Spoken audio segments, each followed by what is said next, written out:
Hello everybody, I'm Lorenzo Marchese and I'm here right at the beginning of this video we're about to watch to remind you to subscribe to my channel.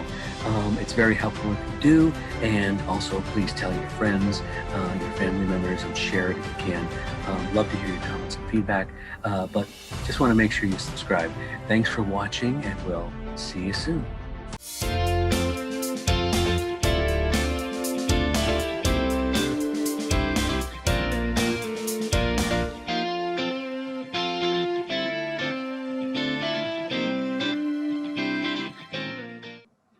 Hello everybody and welcome back to another episode of the Geek Authority's Making Entertainment. This is a show where I basically go behind the scenes of projects that are yet to be released, yet to be produced, via they be film projects coming to the stage, or in this case a Zoom activity, which is fun and exciting and a little close to my heart because I'm a big Star Trek fan.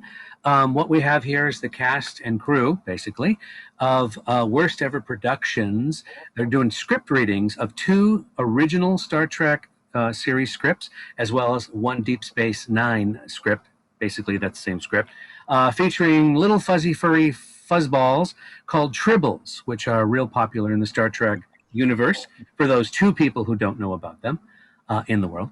And let me start off by introducing you to who is here. This is basically the cast and entire crew of the show. I myself am involved. We'll talk about that later. So welcome, everybody. Thank you for coming to this episode of Making Entertainment. I'm glad to have you all. So first off, let's start with introducing yourself and the character you play or what you're doing involved with the project. Let's start with Andy. Hey, I'm Andy Schultz. I'm the director and producer as well as tech guru for this one. Okay. You kind of picked the project yourself. Do you want to tell us a little bit why? Yeah. I've always been I'm just like many people here, I'm a big Star Trek fan. I've always been one, and the Trouble with Tribbles has always been one of my all-time favorite episodes. And I've been wanting for a while, for a couple of years, to probably do some kind of stage reading of the Trouble with Tribbles. But given, right now with the environment of the world, I think Zoom's been offered a wonderful way for us to share the script and do it. And we've been talking about doing it since last year, and then here we are. We're doing it. Great. And I'm guessing it wasn't hard to find people to play these iconic roles, right? No, a lot of my friends, a lot of people you see are Star Trek fans, and a couple who aren't, kind of I think have been indoctrinated and kind of found a little bit of interest in it, especially through the Tribbles, and just so that we picked 2 very comedic episodes to do, and a lot of people who who've never watched Star Trek think it's just very hardcore sci-fi and like very techno-jabble, and it's really not. Star Trek, goes through the entire range of emotions and throughout all the different series of Star Trek, and they have some very comedic episodes, and I think these are 2 of the best comedic ones they have. Absolutely, and there's usually a nice little message behind every story, so sure. You might come away with learning a little bit more than when you went in. Anne, welcome. Tell us a little bit about you. Hey there, my name is Arreguin. I am doing Trials and Tribble-Ations, so I'm doing the Deep Space Nine episode, and I am very fortunate to play Dax, who I'm a real big fan of, and Watley as well. So yeah, this is like a little childhood dream. Like my parents loved watching Next Generation and Deep Space Nine, so this is just kind of perfect to get to be a part of a project like this. Very cool. Tyler, how about you? Hello, I'm Tyler Bianchi. Been working with Andy forever, mainly as a writer. I've been writing little short pieces for Worst Ever Productions for about, I guess, since Worst Ever started. And for this upcoming reading, I'm gonna be in both episodes. The first one I'm playing Dr. Bones McCoy, and in the second I'm playing Constable Odo. So I love the Bones is definitely my favorite character from the original series, and Odo too is really up there because they're both the most curmudgeonly characters in the entire Star Trek pantheon, and I think, but yet so lovable. So that's really what attracted me to both these characters. It was I think it was my idea to be Odo, but then Andy said, "You know what? You're McCoy too," and so that worked out delightfully. Absolutely, absolutely. Steve Alloway. Hi, I'm Steve Alloway. I've been working with Worst Ever for a while now. I've acted, I've written, I've done sound, done all sorts of things. I directed, and now in this play, I'm in both of them. I get to play Scotty, and in Trials and Tribble-Ations, I get to reprise as Scotty, and then I also get to play the mysterious Dulmer. Very cool. Both of them Very are a lot of fun. Cool. Keith, how about you? Hello, my name is Keith Player.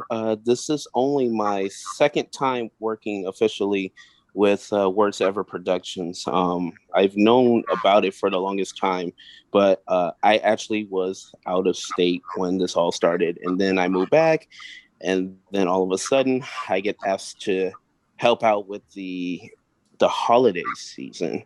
And so I'm in a couple of those plays as well, and those were fun. And then I was asked to come aboard as surprise Worf for Trials and Tribble-Ations. And I love the character, but I am so sad that I am not a fan of the Tribbles. Okay. You share something with the Klingons, actually. Okay, Jonathan, how about yourself? So my name is Jonathan Garcia. I've been working with Worst Ever Productions pretty much since the beginning. I will admit, I was not really a huge Star Trek person. My family is a Star Wars family, so I'm pretty sure if anyone hears me doing this reading later, probably going to hear some things. But actually, you know what? Through the pandemic, through the lockdown, I actually started getting more into Star Trek. I have a lot of friends who are fans of Star Trek, so I've kind of been watching along with them, and I'm actually really getting into it. I'm going to get a lot of flack from my family for this. I think I actually might like Star Trek more than Star Wars. Yeah. Yay! Oh, sorry, did I say that? Sorry. Okay, let's see, Patrick. Great. Jonathan, I'll say again, you're in good company because I am at best a casual Star Trek fan. I've seen all the movies for sure, and like a few episodes here and there of scattered series. But I'm an actor and improviser. I've known Andy for like just shorter than Tyler's Forever that he quoted. And this is my third project with Worst Ever Productions. So I'm glad to be aboard again, and I'm glad to be a member of this crew. I play a couple different characters over both nights for the Trouble With Tribbles. I'm the proprietor of K7, and I also play Admiral Fitzpatrick. And then in Troubles With Tribbles, I get to be O'Brien, and then also the bar manager of K7 again. Very cool. Jonathan, did you say who you were playing? Oh, you know what? I don't think I did. I'm playing Chekhov.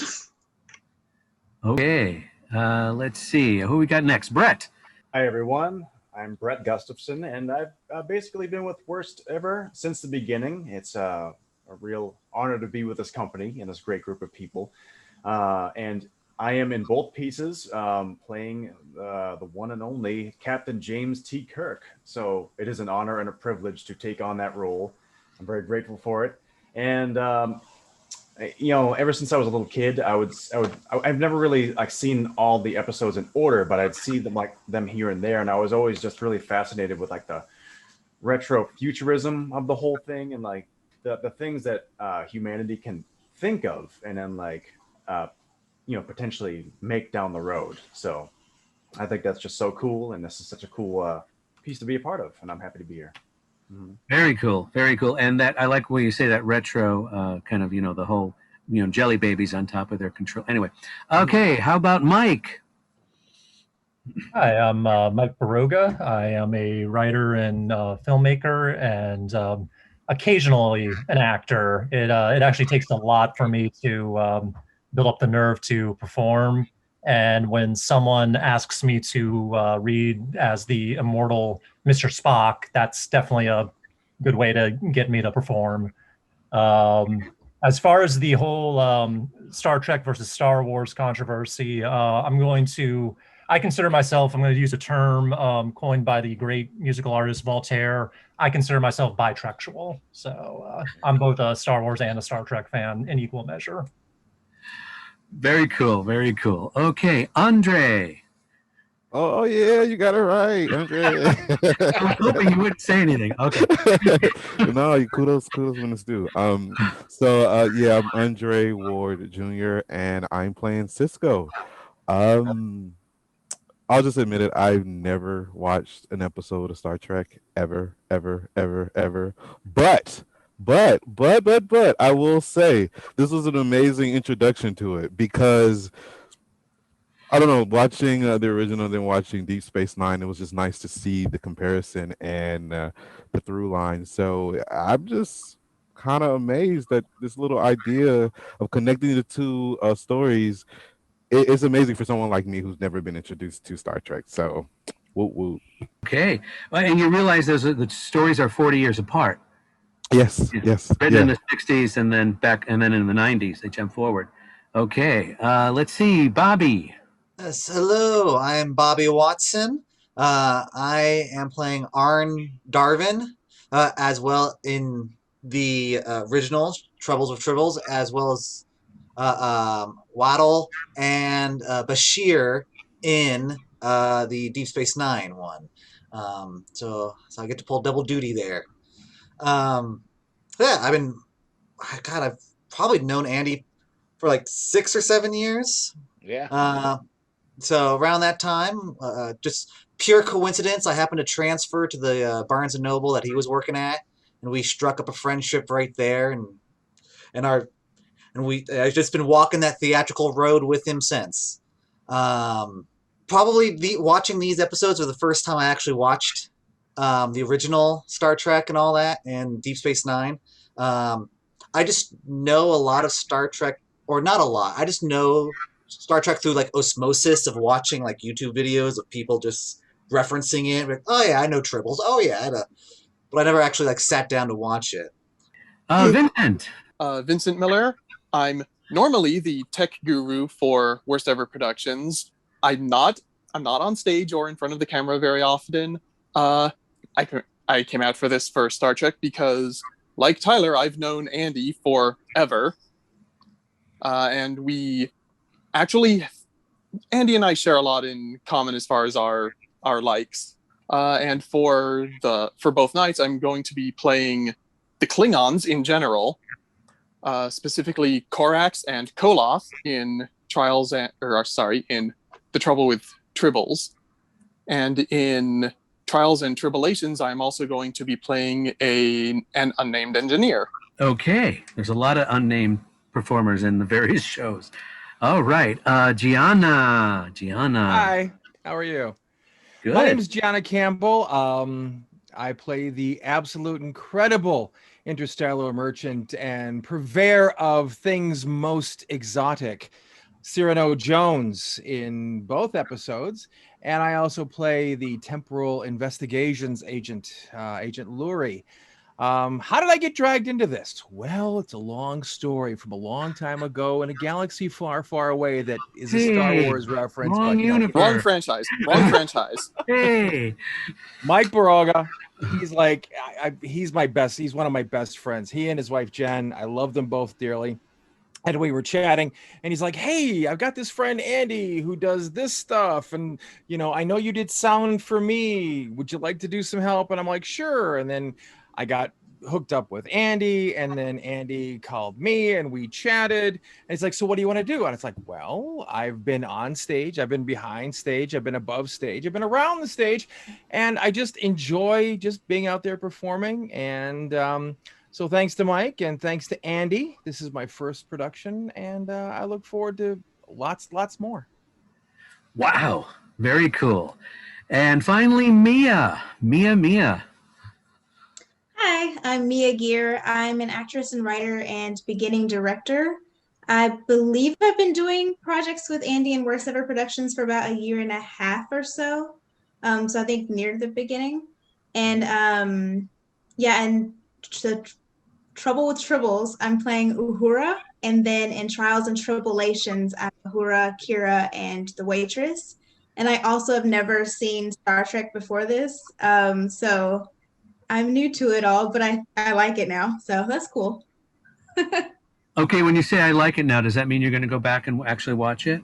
Tell the truth.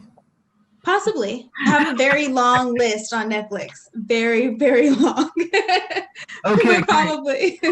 Okay, great. A wonderful introduction to everybody. I got some key iconic questions. I'm going to try and drag everybody involved. Got to start with both Brett and Andre. Okay, Brett and Andre are playing probably the most iconic characters of the series. For Deep Space Nine, it was Benjamin Sisko, played by Avery Brooks, and of course the legendary Mr. William Shatner. Yes, William Shatner, played by Brett here, who's Captain Kirk. So for the two of you, you want to tell me what it's like? What were your thoughts going on doing this reading? With such a character like Kirk, and it's like, everyone just automatically just hears Shatner. I always try not to replicate it too much, try to bring my own little flavor to it, but just kind of that smooth, delightful sass that he has. It's a fun character to work with. You can still make it your own. We'll have that kind of rogue commandeering aspect to him as well. So will we be looking forward to those long dramatic poses? Absolutely. Like the way the script is, you could feel it. It just feels right to pause, and really deliver certain words, like the way he addresses people is just so fun. It's just so hilarious. Yeah. Okay, Andre? Well, for me, it was mainly the pronouns, trying to learn everything about the world, because how am I going to be a captain of a ship if I don't know how to pronounce everything? So I needed to just learn all the terms. And also, I really like this voice, so I wanted to try to capture that in my portrayal. Absolutely, and in watching your performances, you kind of do sound like Avery. There's certain key things that you do that actually sounds like Cisco. So that's thank you. Really cool. I got to touch base with Gianna because her working with you guys, her Cyrano Jones is quite hysterical and colorful. Well, and it's one thing and another. So tell us, how did you approach it? Did you watch? Again, long time Star Trek fan. Just a little trivial tidbit in case it ever comes up in a bar type of game. My wife asked me one very important question before she said yes to marrying me. She's like, Trek or Wars? And I said Trek. And we've been married now for 11 years. Yeah, I watched the episode. I love that episode. Cyrano Jones, just a big jolly guy, but it's kind of hard to portray it. And I wanted to add just a little bit of flair. So I brought in Harold Peary, who was the great Gildersleeve. And just that air, that aloofness of, yes, I've got all this and I know you want this. And yes, everything's wonderful. I'm an aspiring voice actress. I'm known as the lady with 1,000 voices. When this first came out, I'm like, ooh, I want to be Scotty because, I do that too. But that's how it came in. And then watching the episode and then playing off with Steve, with Patrick, I'm sorry, as the barman back and forth. That is a classic scene of that quick back and forth. And it's been amazing. And that's, Your energy is amazing. Thank you. It's so much fun. It's so much fun. Let's go back to icons. Mike, you're pretty much playing a character that only one human being on the planet has been, known to do it, the best. In my opinion. Although Zachary Quinto did okay. But so tell us about your interpretation or what you went into Spock, because you said you're not an actor per se, or are you? Well, I mean, I've performed in the past, and it's one of those things. It's like you put me on stage or you put a camera in front of me. It's like I can hit a mark and I can deliver a line. But yeah, with Spock, I mean, of course, it's like I'm sure I'm in a good crowd when I say it's like I consider Spock like one of the, like, I know people like Kirk, some people like Scotty, but like for me, it's always been Spock. It always comes back to Spock. And as far as my way of portraying it, as Brett was saying, it's like you kind of want to bring your own flair to it. And for me, it's just like the way I interpret the character of Spock is, as we all know, Vulcans, their emotions are very muted. And even though Spock is half human, so he does have that lying under the surface. So for me, it was just all about just kind of relying on the words, kind of relying on the dialogue, and just kind of trusting that's like, it's like, okay, if I put certain emphases on certain words, something will come across. And, believe it or not, it's like, as someone had mentioned, like there's a lot of humor in this particular episode. And so for me, it's just a matter of just trusting that, okay, here are the words. Spock is just there everything Spock does is just, he has a purpose. Like everything he says, everything he does has a purpose. So just deliver the lines with some form of purpose behind it and trust that it's going to convey what it needs to convey to the audience. And I feel like that's the way Nimoy, kind of portrayed the character as well. Absolutely, and there's a lot of innate humor in the character Spock being so logical. Especially, you've got some of the best deadpan lines in there with like he simply couldn't believe his ears. It's like you're being serious from your character, but it's actually pretty funny when you hear it. All right, so two other iconic characters in the Star Trek world happen to be Mr. Scott, played by Steve, and Lieutenant Uhura, played by Mia. So what are you guys thinking about when you're speaking these words, especially with the accent for you, and you're playing this smart communications officer as Uhura? Yeah, at the moment, I'm still working on the accent. My main thought is to get the accent right. And the character's sort of embedded in the accent, to be honest. And that's, just so you know, that's one of, I think, 30 that James Doohan used to do. He was known as a voice actor as well. So are you intimidated by the script, or is it just catching the dialect?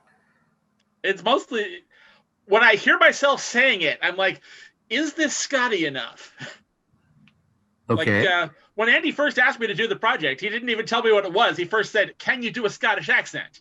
And I said, well, kind of. I've tried, I've honed one a little bit for auditions and things. It's, I can make it better. He said, I want you to play Scotty. I'm like, oh, well, Scotty's different. It's not like a regular Scottish accent. Okay. Mia, how about you? I'm still exploring the nuances of Uhura, but so far I've just noticed that she has a lot of grace and control. She's confident, so I'm just playing with those different aspects of her personality. And how about your waitress? How you kind of gave her a little comic nudge there as well. A little bit. She has a little bit more pep than Uhura does, and not to say that Uhura doesn't have pep or anything, but she's more smooth in my mind. And then the waitress, I've just made her a little bit more, I guess, fun. Okay, cool. And you are playing another iconic character from DS9. Again, one of my favorites on the female. I love Kira as well, but Dax is amazing. And you are having so much fun with your character, especially with your tricorder. And I think you got a thing for Spock. So what did you do to prepare? Well, because when I found out I was doing it, I was like, oh, I haven't like watched this in so long. And when I went back to look at the episodes, I was like, oh my gosh, I remembered like why I loved that character so much. Like Dax is just full of life and like has lived for so long, going from like host to host. And it was just kind of really fun to revisit it and kind of read up on her a little bit more, at least being in this host body that, Dax is in. So that was just a lot of fun, and And just that little bit of flirtiness and like zest for life, you know? Yeah, you were playing the fun and the I don't want to say the you were kind of being giddy about the whole, everything. Like I said, your uniform, your first line is, and women wear less. Which is true. So true. And like I love the fact like in of course in the Zoom world, like I can try and like do a little spin as much as possible, but you can tell like she's like, I get to wear this outfit again, I get to wear these boots again. And that's just, especially if you're revisiting something that you had great memories of, that's so joyful, especially if it's a joyful memory. Very cool, very cool. Tyler, now you're kind of the curmudgeon of the group because you've got Dr. McCoy, right? And Dr. McCoy, and you have Odo. Both characters are kind of rough around the edges, kind of maybe putting that mildly. So how are you distincting the two characters when you're playing both roles? Oh, they're very distinct. McCoy is much smoother. He's more affable. Likes people a little bit more. He and the thing about him is that you'll notice it in the episode that we're going to be reading. He's the only person on the Enterprise that refers to Captain Kirk as Jim. So he's very informal and loose, but still professional and pretty badass too. Occasionally, speaking episode that comes to mind is it was Space Seed when Khan has a knife to his throat, and he basically says, "Yeah, go ahead and try it, Khan. See where it gets you." So there's that, and Odo, he's also very, as you said, curmudgeonly, as I mentioned at the top, but it comes from a place of kind of extreme loneliness because he's the only changeling, at least at first, he's the only changeling that he's aware of in the Alpha Quadrant, and so that tends to isolate him, and I think that's what gives him his very standoffishness, at least towards most people. Wow. Yeah. I'm getting the sense you know a little bit about Trek, huh? A little bit, yeah. Because I went from a lot of people here are like long time Trek fans. I've been a Trek fan since I started in college. I took a class where I had to write about pop culture, and I went to Andy to a Trek convention the year before, and I thought, why don't I just write it on Trek? But I don't know that much about Trek. Andy, can I borrow your DVDs on about Star Trek? And that just kind of opened up the floodgates. I mean, I was casually interested in Star Trek. I've seen like episodes here and there, but that was the point where I thought, okay, I'm going to dedicate myself to just knowing everything about Star Trek now. And then, and there you have it. Wow. Okay. So, yeah. Okay. So let's see. Jonathan, you're playing our Russian navigator, Chekhov, and a couple other characters. Pretty iconic from the original series. And then Keith, you're playing an iconic character, Worf, in the DS9 episode, Trials and Tribble-Ations. So how about the two of you? What's going on in your heads as far as playing these pretty iconic characters? I very much agree with Steve. I feel like for Chekhov, the accent really helps sell it. And I've done a Russian accent maybe once before, and it's really hard to get that accent, honestly. Just as we've been rehearsing it and as I've been reading it, I keep going.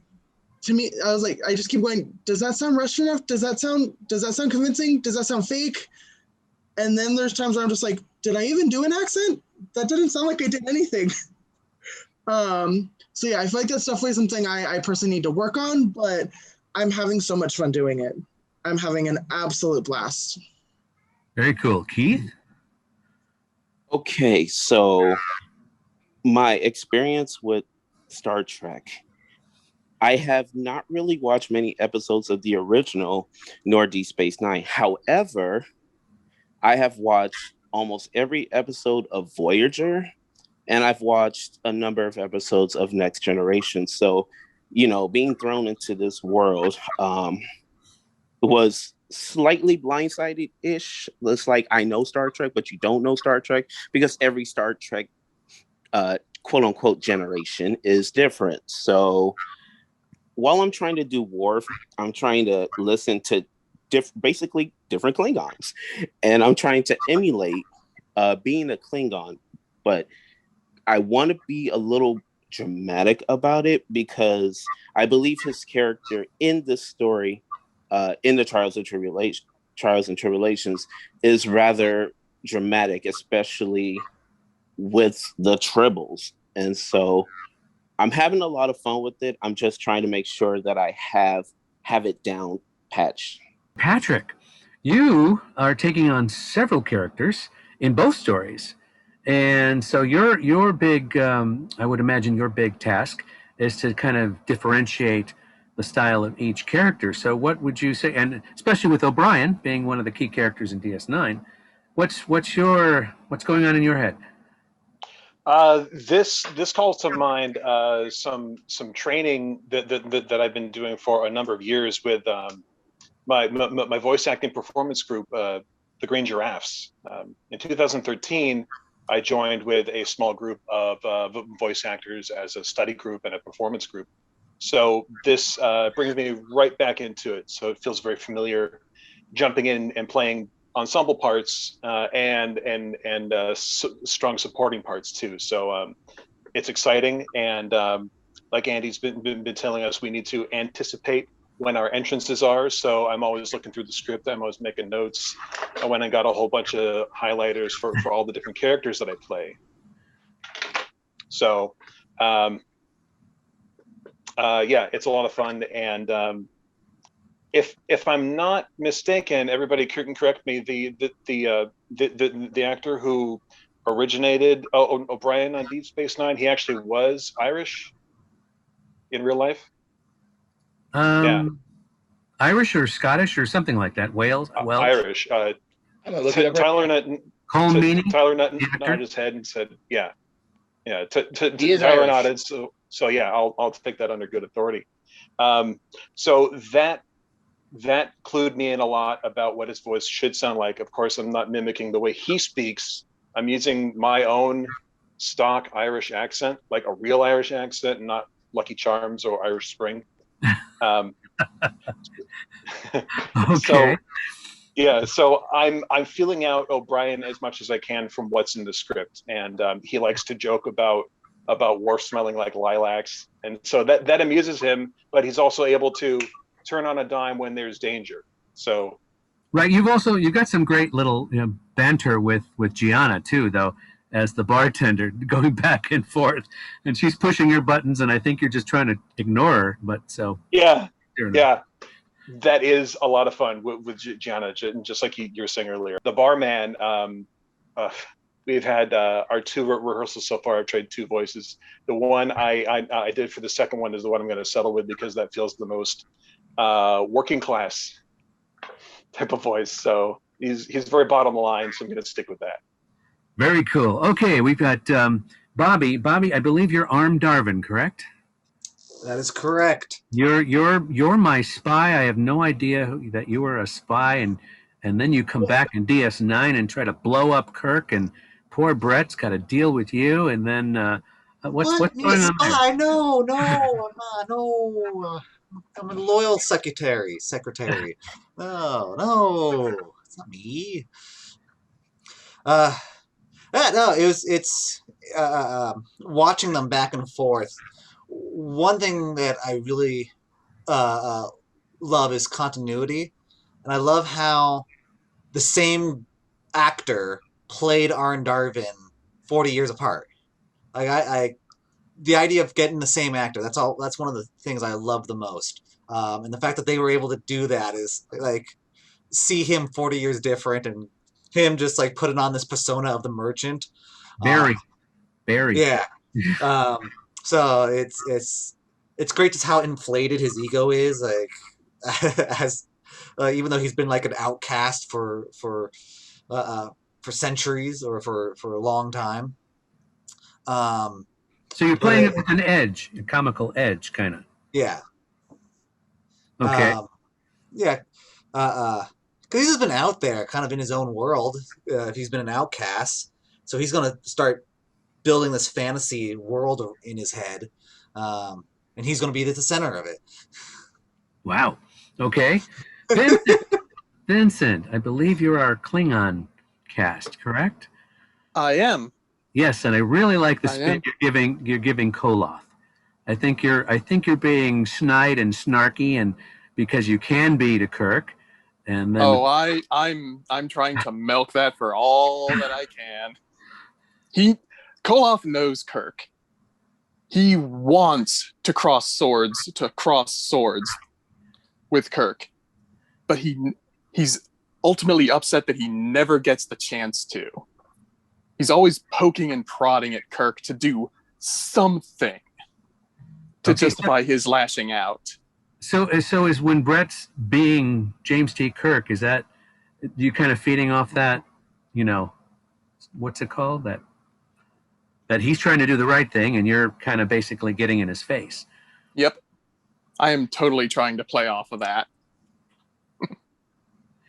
Okay, and Andy, back to you. I didn't forget about you. When you were casting this, did you have these people in mind? Because a lot of them have the voice of the characters, and I was just wondering, because one of them said they didn't even know, you were going to cast them, but you asked them about accents and things. How did that go about?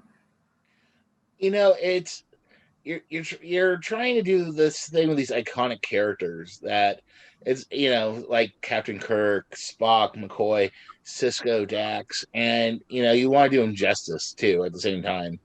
And so you think about certain things who part of it people who are fans, and how and this is who doesn't want to play Captain Kirk, who or the chance to play that, and so you kind of look at that. So I kind of looked at who I knew who was huge fans, and then also people who I thought they're also really good and talented, and let's bring them on. And it was a mixed match of that, and I'm so happy with what we have here.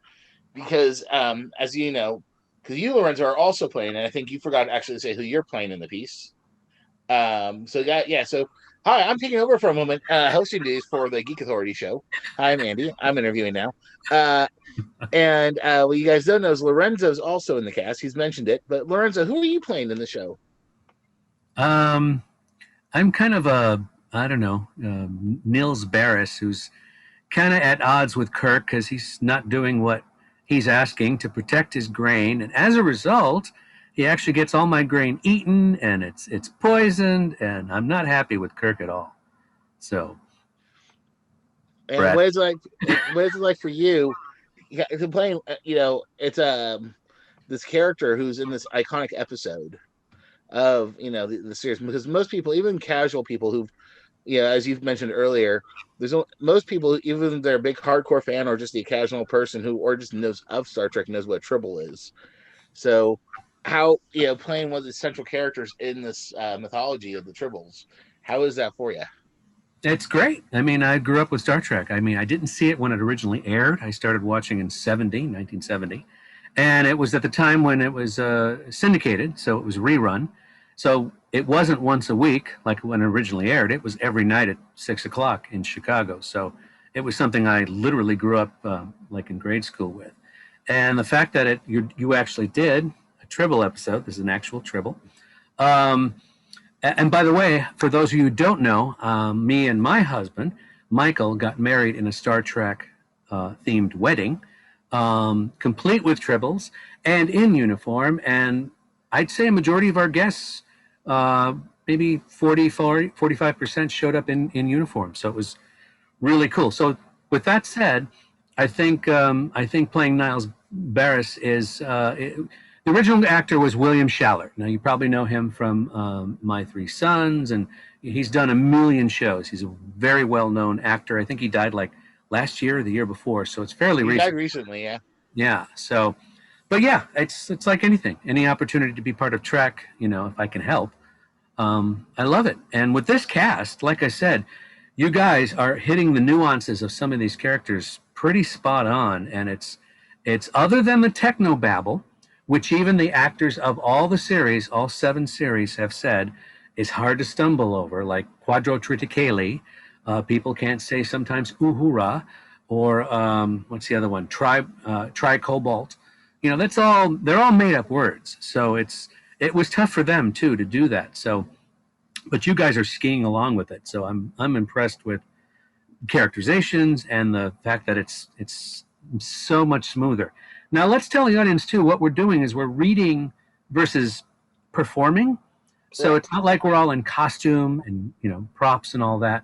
We're basically reading the script with, you know, that heart of the characters inside. And I think that's where the fun is coming from. We're not trying to be them, but we're trying to do it. Does that make sense? Yeah, and that's what I love about it, is that we had to visit these 2 episodes, and they're 2 of my favorite. I can probably say, with the exception of some of the animated series, I have seen at least every episode of Star Trek at least twice.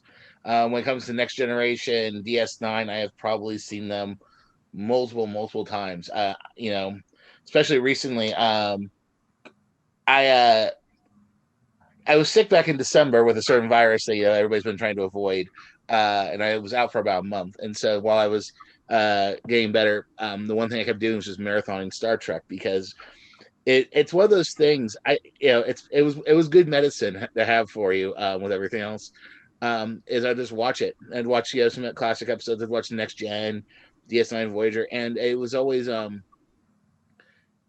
I love the message from it, because even the message, you know, you're watching it, it is all of them. There's this good underlying message.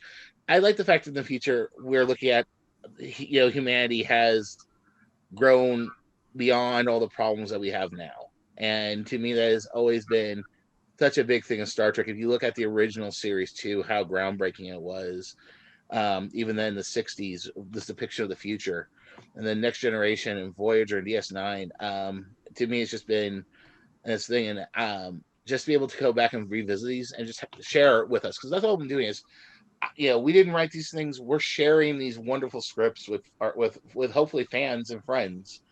You know, and that's what I love about them, is that these are these kind of things that bring people together.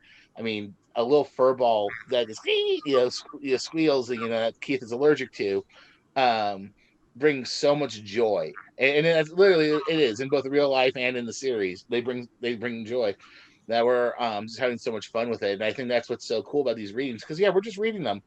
You know, we're sitting here in front of our computers. We have the scripts.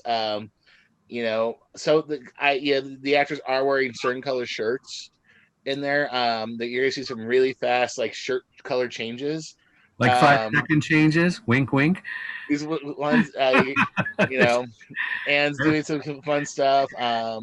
You know, everybody is just kind of having a good time with it. And I think, what better way to do this? And I think, you know, it's one of those things where we want to do it again. And I can tell you guys this, and this is an exclusive with Geek Authority first, is that these television readings of these shows that we're visiting, this isn't going to be the first one we're going to do this year. We're going to be doing at least 2 more weekends of this in the future of other ones. I can tell you this, the next one that we will be doing, which will probably be sometime in May, is we're going to go across the pond, and we are going to do an episode from Doctor Who. It is probably my personal all-time favorite episode. It's probably the scariest episode, and most people who've never watched Doctor Who, this is the greatest way to introduce them. Just all I'm gonna tell you is this: don't blink. All I'm gonna say. You see that? So can I say number 10, or is that a giveaway? 10 is, you know, if you know, it's all, you know, that old wibbly wobbly, timey-wimey stuff. Anyway, okay, great, awesome. You heard it here, folks. You heard it here, first time. Okay. Oh, and let's also mention that when we're doing the reading, there'll be like scene audio swipes of sound effects from the original series. You might hear a coo and a angry Tribble sound once in a while. So it'll be intermixed with all that. So let me open this up real to the cast, as far as anybody can answer this. As far as doing a project like this, because you're all probably used to being on stage. COVID hit, and then we all had to go lock ourselves in our rooms and eat in plastic bags and all that. But compared to being on stage and then now doing a reading, a vocal reading of this, what do you prefer, one or the other, or do you find it just as exciting? And this is for anybody. I'd rather be on stage, but this is fun in a different way. I think it's a great I do more voices. I've been in radio for years, and so voice is kind of my wheelhouse with different characters and things. So I'm really at home doing voices. I think Brett had something to say. Oh yeah, I just think it's a great opportunity to utilize this this experience, make the most out of it, keep us all busy and intertwined. Because if we were strictly on stage, we wouldn't be able to interact with anybody at all. So it's been a really great outlet for that, to hold us off till we can get on stage again. I'm the only one this is going to apply to. I have never been on stage, not officially. I've only done Zoom readings. I do have a desire to be on the stage. I've always been in the audience watching plays, and people love me in the audience. And now that I have the opportunity to actually go from the audience to doing the Zoom plays, I get to understand why people in the audience enjoy what people on the stage put on. So hopefully in the future, I get to actually be on stage, and then I can tell you what the real difference is. But until then, I've only done them through Zoom, and they're a lot of fun though. I agree. It's a different medium. I don't get me wrong, I miss the stage. I very rarely took the stage. If you guys, I think in the last 5 years, I've been on stage twice, reluctantly. Both times was just, one was for a charity event, and the other one was, it was our first Christmas show, and I wrote myself into a piece, and might as well done it. I play a very disgruntled Santa. It was great. But I do miss being in live theater. I do miss the audience. I miss, as a producer and a director, and the writer often and stuff. I love sitting in the back of the theater and just watching the audience. I've seen this stuff on stage, and I'm proud of it, but I like watching the audience reaction, and I do miss that. But I'll tell you this: we've been because we do a lot of our stuff through Zoom, going to Facebook Live, and what's great is the audience is kind of interacting with us in real time as we're doing the stuff. So we're kind of getting that same thing too, as they start commenting and they start interacting with us, and they start, they're cheering you on. So you're kind of getting that, you're still getting that applause, but you're getting a written version of it. And it's so cool. I appreciate that. When you say you're interacting, what is the audience? How are they interacting with you? Just kind of like when you watch anything live on Facebook, they comment on it, and there's a feed. And so usually my recommendation is to the actors is, don't log on to Facebook during your performance. Though we know, I'm not going to mention anybody's names, but we know a couple people do that once in a while when they're not when they're in the piece, but they're not on the actual camera at that moment. So they'll be logging on and they'll be like saying, "Yay, thank you so much." And that's the cool thing, is I think people are just looking for some kind of form of entertainment. So yes, things are starting to slowly reopen, but people still want, still people aren't ready to go out yet. They're staying at home. And this has been a fun way to find some kind of entertainment, and it's interactive. So they comment on it during it. It's like I said, we've been so lucky. We've been getting so much love during these things that people just say, they're cheering you on, or they're commenting like, "Oh my God, we did our 72-hour play festival. They're looking for clues and Easter eggs, and they're trying to hunt them down." So it becomes a game almost. Right. Have there been any technical issues regarding it? Has it been smooth the whole time? Once in a blue moon, you do get some, like, somebody's Wi-Fi lags a little bit, or it freezes on the screen. But usually, we kind of just roll with it. We cover for it. And with this type of thing, it's a lot. We're doing a stage reading, so we'll play sound effects, or the actors will cover for each other. That happened tonight, as you know, during the rehearsal. We had a couple times where a couple people's Wi-Fi, will flip out on them or freezes, and they disappear for a few seconds, or they're frozen, but we had fun with it. And I think the audience has been very forgiving about that, because everybody's going through the same thing too. I mean, please, and raise your hand right now, who here has not had any, Wi-Fi issues in the last year and a half. Anyway, right? I mean, everybody here has had their computers have crashed, their Wi-Fi's Right. gone out, they've had to jump from their computer to their phone to get back Right. onto a meeting. And these shows, among others, it'll be recorded, and will it be available to view if they can't see it the night it goes live? Yes, because what is great is with Facebook Live is you do it live. So when we actually perform this, there's about a 10-second lag between what we're actually doing and what's being streamed on Facebook. But what's cool is that after we're done, people can go back to our Facebook page, at Worst Ever Productions or Worst Ever Prods, and they can watch it again on there. And then for those who don't have Facebook, or who aren't as social, they may not be great on it. We will sometime at some point. I try to say within 2 weeks. I got down just onto the last one. I know, Jonathan, I was late by a day when you were mentioning it. But we do upload them onto our YouTube channel, Worst Ever Productions, and you can find our stuff on there.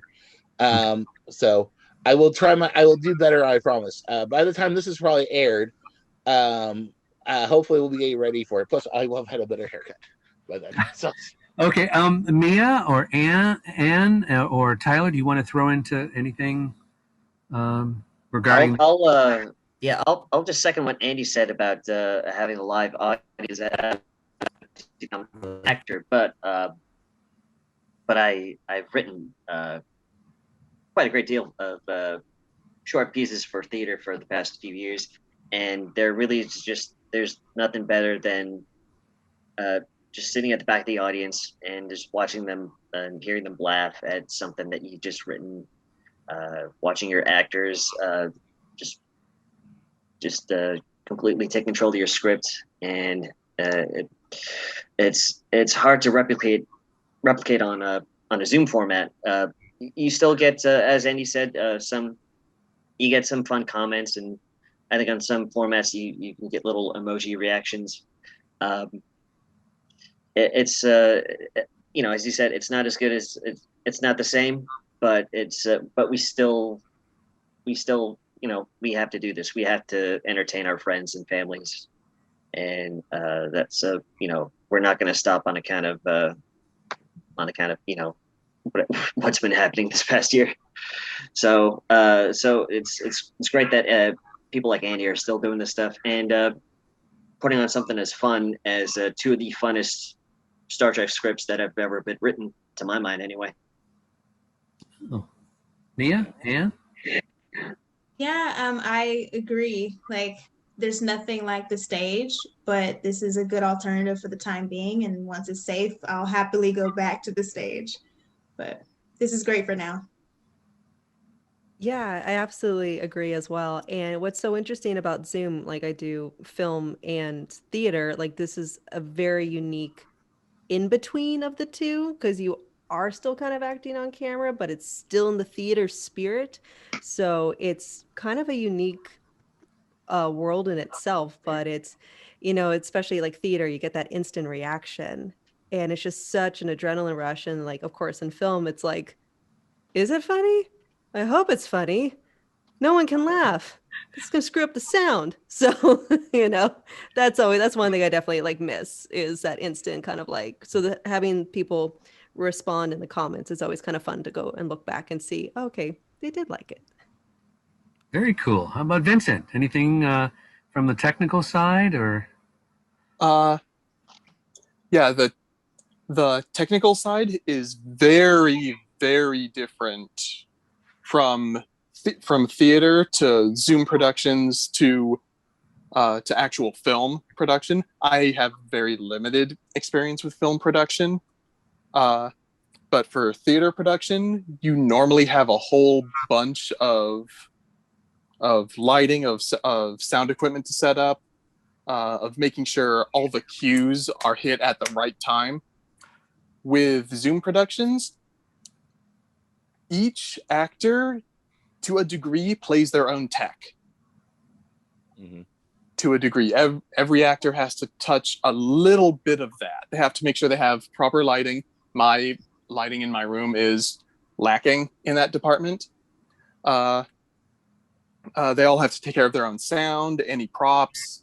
It's just a completely different beast, not in a bad way, because this is an experience that I wouldn't trade. Well, yeah, I would trade not having to do this, but in absence of doing live theater, this is an excellent substitute, a very good learning experience for everybody.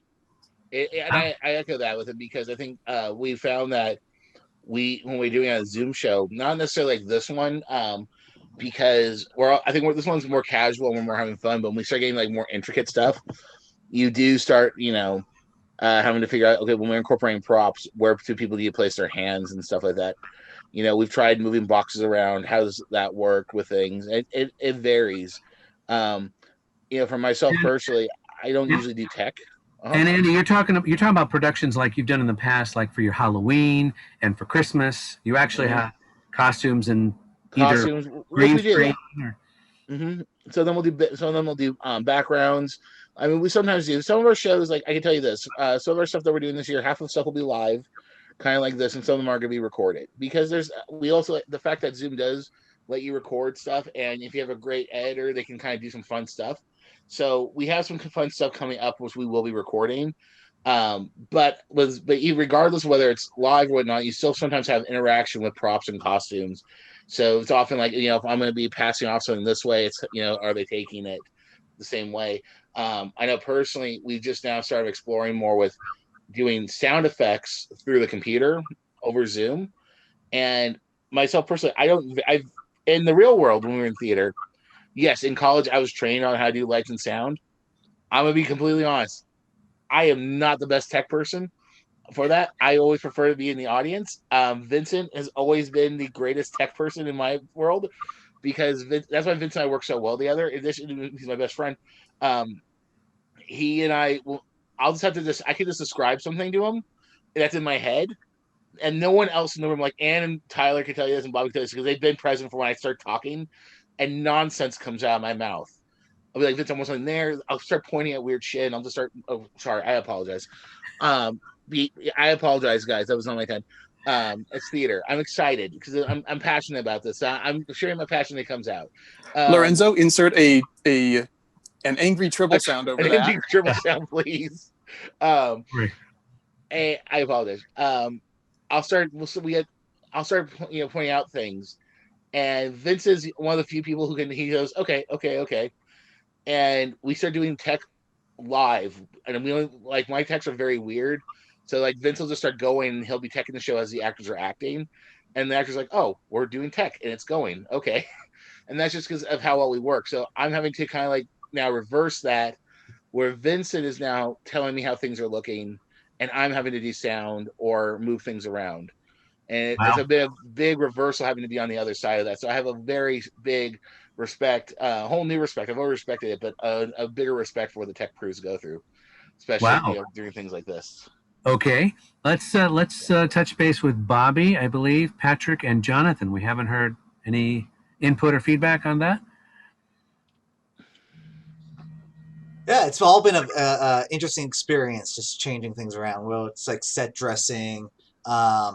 It's also having like you get to cheat a little more in terms of being on stage, where a lot of the times I would actually be on my laptop recording like right in front of a mirror, so I'm like sitting down in a chair, and it's just like, all right, let's start acting.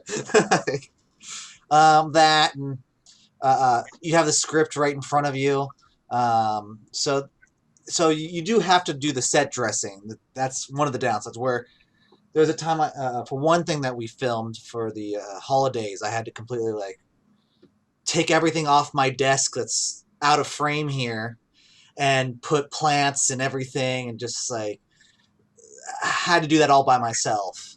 But the nice part is you do just have a frame, so you don't have to be all as wild and crazy as you would be on stage. So there's some positives to Zoom theater. Okay, how about Jonathan? How about you? What do you think? You've done a few of these. Yeah. So I definitely have to agree with Bobby. There's some positives, there are some negatives. One thing that I honestly love, I'm sure everyone here can agree with me. It's really nice to be able to, do whatever you're doing, have whatever top you need to have on, and since no one can see your bottoms, literally just be in sweats. I love it so much. I didn't know you were going. I must so I'm like, agree. ooh. What? So definitely, my neighbors have for sure learned that over the last year that I am a theater person. They've definitely heard several things ranging from, simple conversations to put down the gun to simulated torture. And they're just, at first they're like, oh my God, what's going on over there? They've been there for so long. Are they weirdos? And now it's just like, oh no, that's just the theater kid doing his theater stuff. Wow. Yeah. Okay.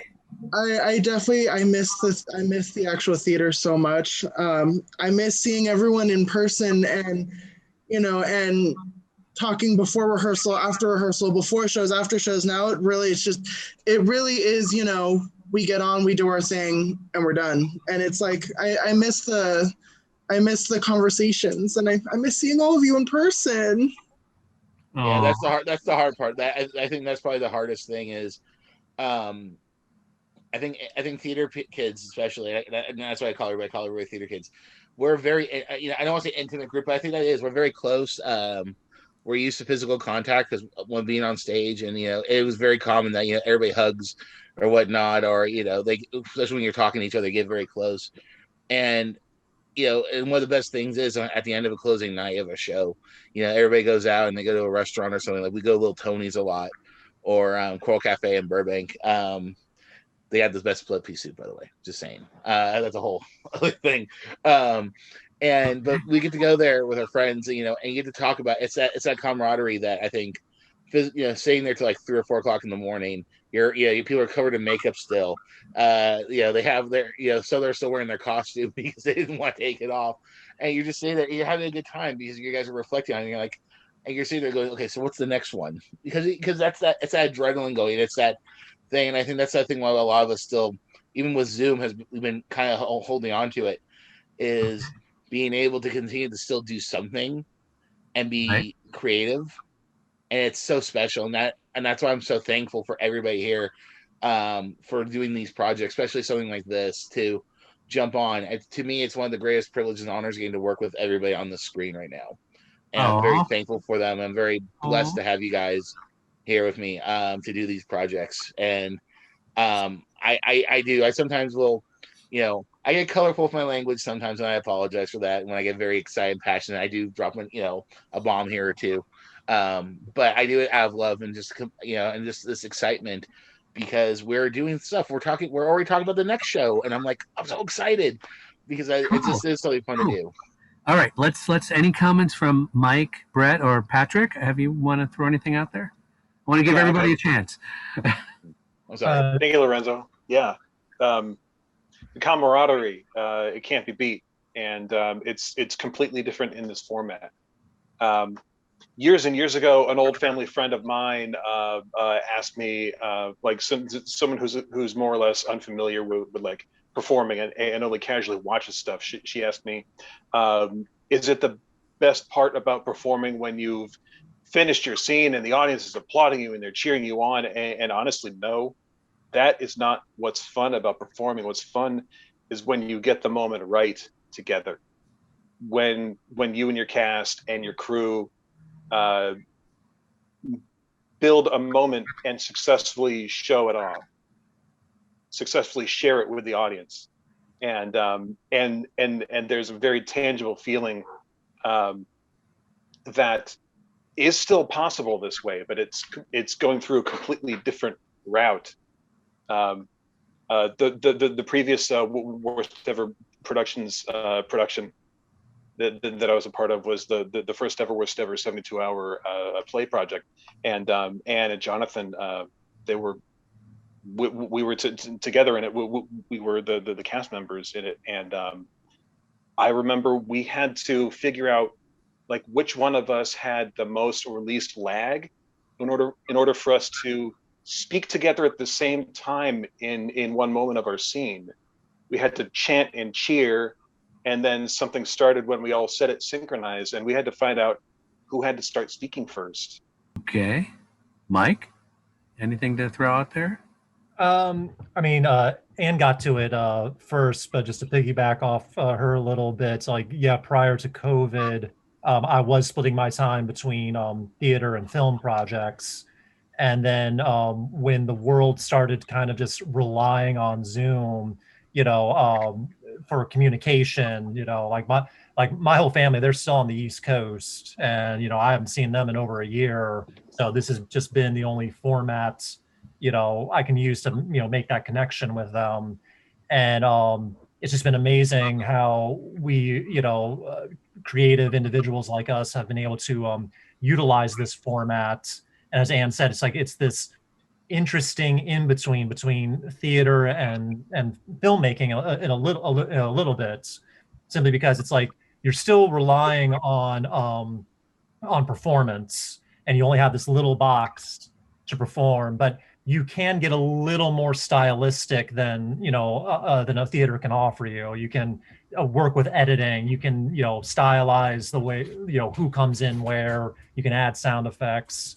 So it's just been an awesome tool to utilize, and until the theaters can open again. Okay, guys, this has been an amazing conversation with all of you.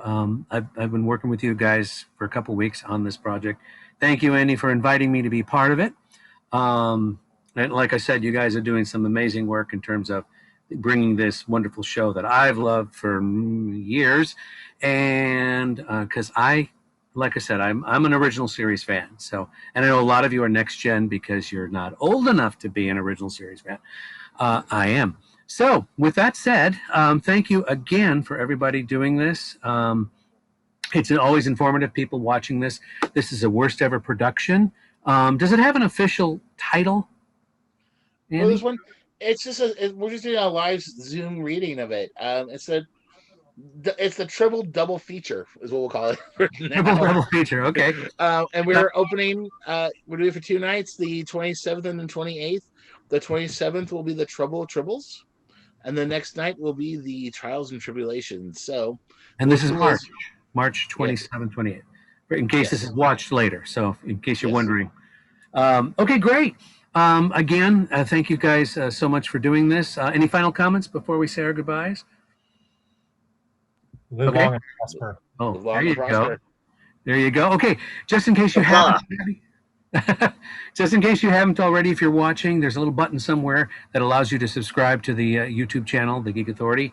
And don't forget to check out the other shows that I have, as well as the programming that I have available on these each different series that I have. Talk about Unboxing the Geek Authority, the Geek Authority show, where I interviewed a lot of you on my show, so you want to check those out as well.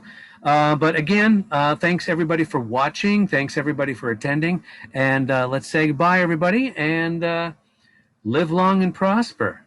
Can everybody do it? Live long and prosper. Peace. Yay. So Bye long. for now. Bye. Bye. Bye.